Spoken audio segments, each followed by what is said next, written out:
If anyone asks these questions, this is how you should respond, with this exact noise.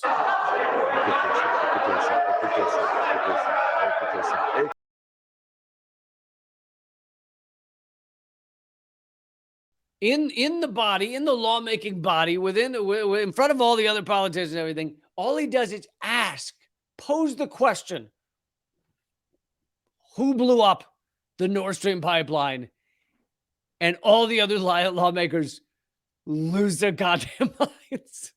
Just a question. He didn't get up there and go, the U.S. blew up the pipeline. He didn't go up there and go, hey, it was U.S. and Norway. He didn't go up there and go, it was Ukraine. He just goes up there and says, who blew up the Nord Stream pipeline? And every lawmaker loses their goddamn mind. By the way, I want to thank Uphold Reality, the Twitter account, for posting this, for finding this clip. Qui a fait exploser le pipeline Nord Stream 1 et 2?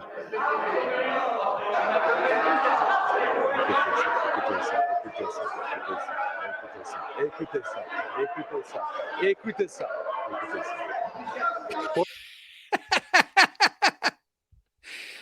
So this was in Belgium, and all he does is just ask a question and then watches them shit themselves, because it's a question that cannot be asked.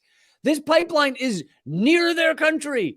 It sets a precedent of the U.S. or other countries or whoever. Let's say you want to believe it wasn't the U.S. Whoever it was, it sets a precedent of you can just blow up other countries' pipelines, blow up their critical infrastructure, right? We hear that here in the U.S. You can be arrested for spray painting. Go fuck yourself on the side of a pipeline because it's critical infrastructure. You can blow up critical infrastructure of other countries that you're technically not at war with, and there's no ramifications, and you can't even ask the fucking question. You can't even say, hey, who did that? Anyway, let's continue for a second. Pour l'ensemble des gens qui nous écoutent. Hold on, you guys want to see them lose their shit again, don't you? Qui a fait exploser le pipeline Nord Stream 1 et 2?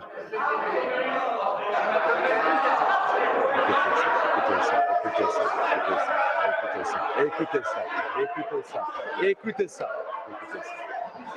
Pour l'ensemble des gens qui nous écoutent. Personne dans ce Parlement n'a osé poser une seule question sur le sujet. C'est le tabou, le secret. On ne peut pas en parler. Une attaque grave contre les intérêts des peuples européens. Un pipeline explose, des millions de familles menacées de ne pas avoir du gaz et personne n'ose poser une question là-dessus. Vous êtes au garde à vous. Et au début... So, I don't know if we need to play the full 3 minutes, but, and I don't know, I didn't research who that lawmaker is. For all I know, he could be the far right. I don't know whether he's a good guy or not. My point is just, that's all it takes for that entire parliament to shit themselves, is asking a simple question, a critical question, an important question. You just pose it in front of the body, and they all go,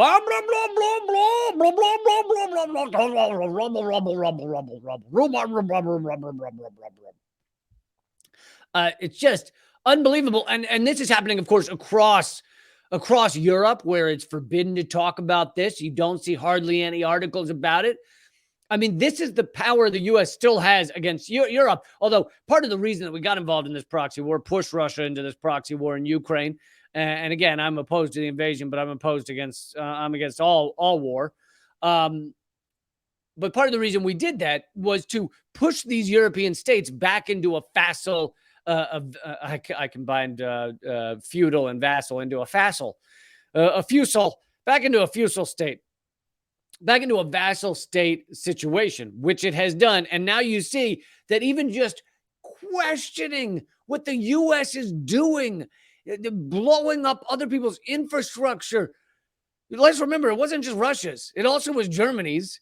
and it would have supplied gas to a lot of Europe, and we blew it up, causing one of the most horrific methane leaks the world has ever seen, which is more dangerous than carbon to the atmosphere. And most of Europe, you can't even ask the question. And if you were a journalist asking the question, they'd probably fire you from whatever outlet that is. It just unbelievable that you can't even ask these questions. Because, really, it is a scourge. There's a pandemic, if you will, of question asking going on recently in the U.S., and our friends are trying to shut that down. There's just been it's in almost an infectious pandemic of questions that is just spread across the world, and we're seeing the censorship. It's one of the reasons I'm the most censored comedian in America. With the censorship of so many outlets and so many people and so many journalists, because there is, and I'm opposed to this scourge of questions. That is, these questions harm everyone. I mean, other questions that are very dangerous and harmful, such as, could we see any proof of Russiagate? That one, no one should ever ask that, right? Do not ask that. Who really killed JFK? No one should ever bring that up, okay? Not at all. Can we see some proof that Assange worked with another country at all in any way? No one should ever ask that, okay? What if capitalism is not the best economic system, and maybe we could evolve into something better in which we can all cooperate and actually have peace around the world and actually have a sustainable system in which our environment is not collapsing around us in a horrific fast-forward manner? Don't ask that question. No one asks that question, okay? In fact, just to be safe, never ask anything about capitalism. It's better, honestly, if you don't mention the word. Just say the C word. Just don't bring it up. Just in any way. Just do not say the word capitalism, okay? Because sometimes you say it and then someone else asks a question because they get confused. So it's better. It's kind of like the C word. I don't want to say it anymore because it is dangerous. But the C word is kind of like a religion that you can't talk about. Okay, so it'd be like if you had a religion that you just could not. Nobody say it. Nobody say anything. This is it. This is the only way humanity can ever work. It is just this. Listen, it is the best economic system that will kill us all. Of the economic system, it's the best one that will kill us all. It's the best one. We tried the others, and we could the countries where they had them, and then it didn't work. We tried this is the best economic system we could have that will kill everyone, okay? So just relax and accept it. Terrible, terrible scourge of questioning has gone.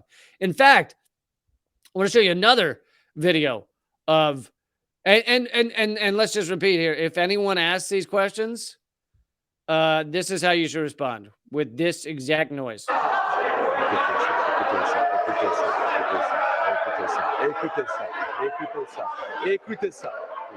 That one. That should be your noise. If anyone asks any of those questions, just go like a seal that's just had a harpoon stabbed through it. Do that, okay?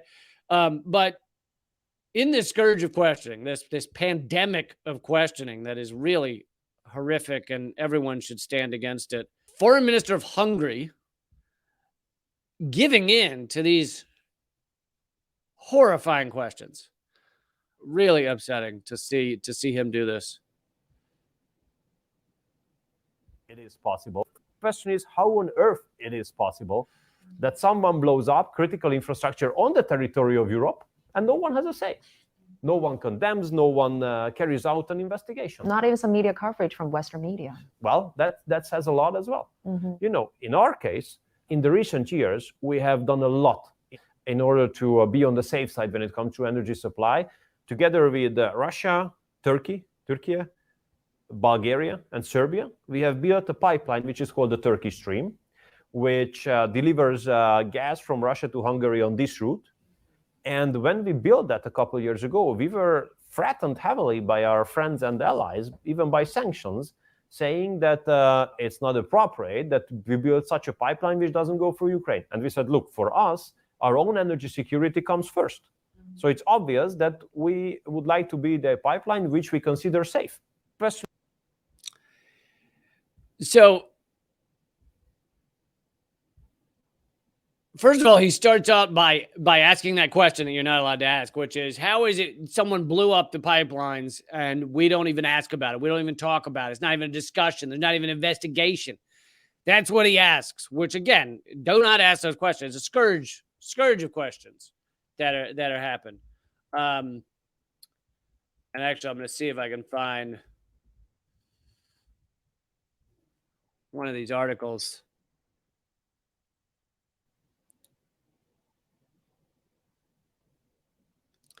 Well, I don't know if I can find it quickly, but Washington Post and New York Times even ran articles that basically said, like, as questions continue to grow about what happened in the Nord Stream pipeline, perhaps we don't want the answers. Basically telling people to stop asking. Please stop asking what happened in Nord Stream.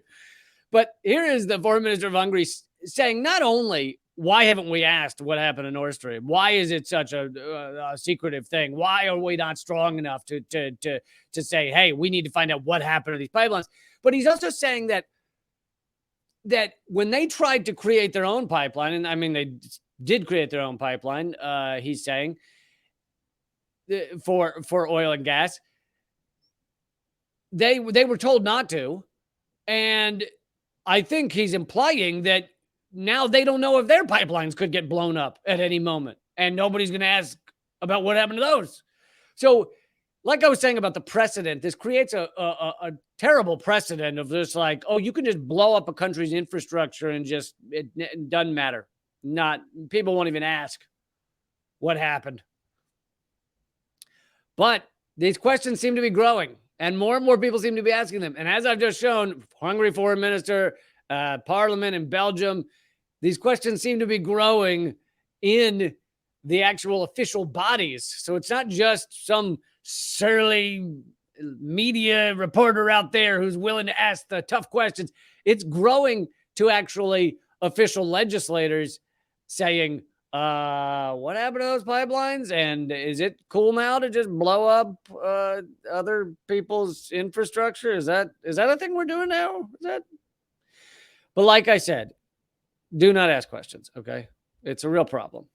It's a really, really, really big problem.